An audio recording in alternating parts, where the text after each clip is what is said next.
IQ versus EQ, intelligent quotient, emotional quotient. এইটার মধ্যে একটা ফাইট আছে যে IQ বেশি ইম্পর্টেন্ট না EQ বেশি important. Well, the answer is it depends. তার কারণ হলো আমাদের হিউম্যান লাইফ তো বাইনারি না, আমাদের লাইফে অনেক সাবজেক্টিভ ডিসিশন থাকে, অনেক সাবজেক্টিভ প্রোটোকলস থাকে, আমাদের ওয়ার্ক এনভায়রনমেন্ট ডিফারেন্ট, আমাদের কাজের ধরন ডিফারেন্ট, এবং এগুলোর উপর ডিপেন্ড করবে যে কার জব লাইফে IQ বেশি দরকার এবং কার জব লাইফে EQ বেশি দরকার। সো রাইট ব্যালেন্সটা আমরা কিভাবে করব সেটা আসলে জানা দরকার। সো কোন ধরনের কাজে IQ বেশি দরকার?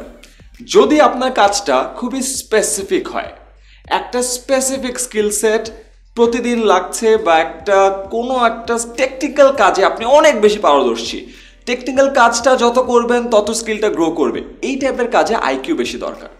আবার আপনার কাজ যদি ম্যানেজারিয়াল হয়, সেক্ষেত্রে আপনার EQ বেশি দরকার। ক্লায়েন্ট ম্যানেজ করতে হবে, স্টেক হোল্ডার ম্যানেজ করতে হবে, গভর্নমেন্টের সাইড ম্যানেজ করতে হবে, PR ম্যানেজ করতে হবে। সো ওই কাজটা কিন্তু খুব একটা টেকনিক্যাল না, অনেক সাবজেক্টিভিটি আছে, অনেক কমিউনিকেশনের দরকার হয়, অনেক মানুষ ম্যানেজ করতে হয়। সো সেক্ষেত্রে EQ বেশি দরকার।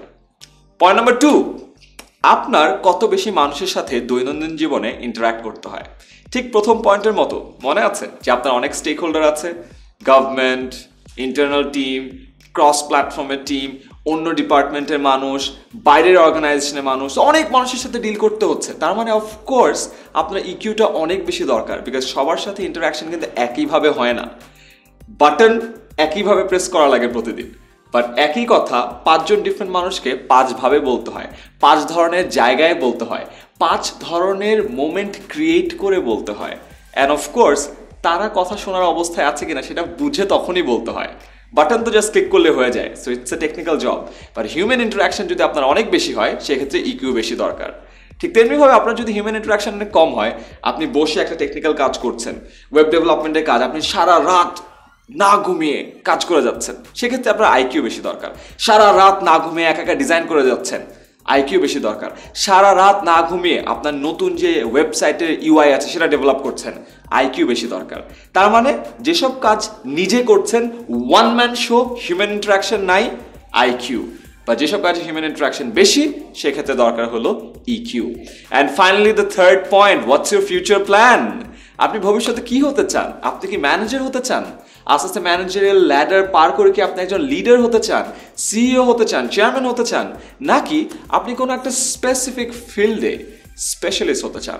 লাইক আপনি রিসার্চের কাজ করতে চান, আজীবন আপনি রিসার্চের কাজই করে যেতে চান, রিসার্চার হতে চান, অ্যাকাডেমিশিয়ানস হতে চান, যে সারাদিন আপনি অনেক কিছু নিয়ে রিসার্চ করবেন, একসাথে কাজ করবেন, কোনো একটা স্পেসিফিক স্কিলসে অনেক পারদর্শী হতে চান, যে আপনি একটা ফায়ার করছেন, যে অলিম্পিক গেমস, এইখানে আপনি অনেক পারদর্শী হতে চান। সো সারাদিন আপনাকে ফায়ারিং স্কোয়াডে থাকতে হবে, ফায়ার করতে হবে, অথবা সুইমিং করতে হবে। সো এই যে টেকনিক্যাল স্কিল বা স্পেশালিস্ট যদি হতে চান, সেক্ষেত্রে আপনার IQ বেশি দরকার। অ্যান্ড অফকোর্স ম্যানেজারাল ল্যাডার ক্রস করে যদি CEO হতে চান, ফাউন্ডার হতে চান, কিংবা চেয়ারম্যান হতে চান, সেক্ষেত্রে আপনার দরকার হলো EQ। So IQ versus EQ, it depends. এখন আপনি একটা ছোট কাজ করেন, একটা কাগজ নিয়ে বসে পড়েন এবং এই 3টা প্রশ্নের উত্তর দেন। Number 1, how specific is your job? এই জবটা কি খুবই স্পেসিফিক কাজ করতে হয়, নাকি আপনারা অনেক ম্যানেজারিয়াল টাস্ক আছে? নাম্বার 2, আপনি কি একা একা কাজ করেন নাকি অনেক মানুষের সাথে কাজ করেন? নাম্বার 3, আপনার ভবিষ্যতে প্ল্যানিং কি, স্পেশালিস্ট হওয়া নাকি লিডার বা ম্যানেজার হওয়া?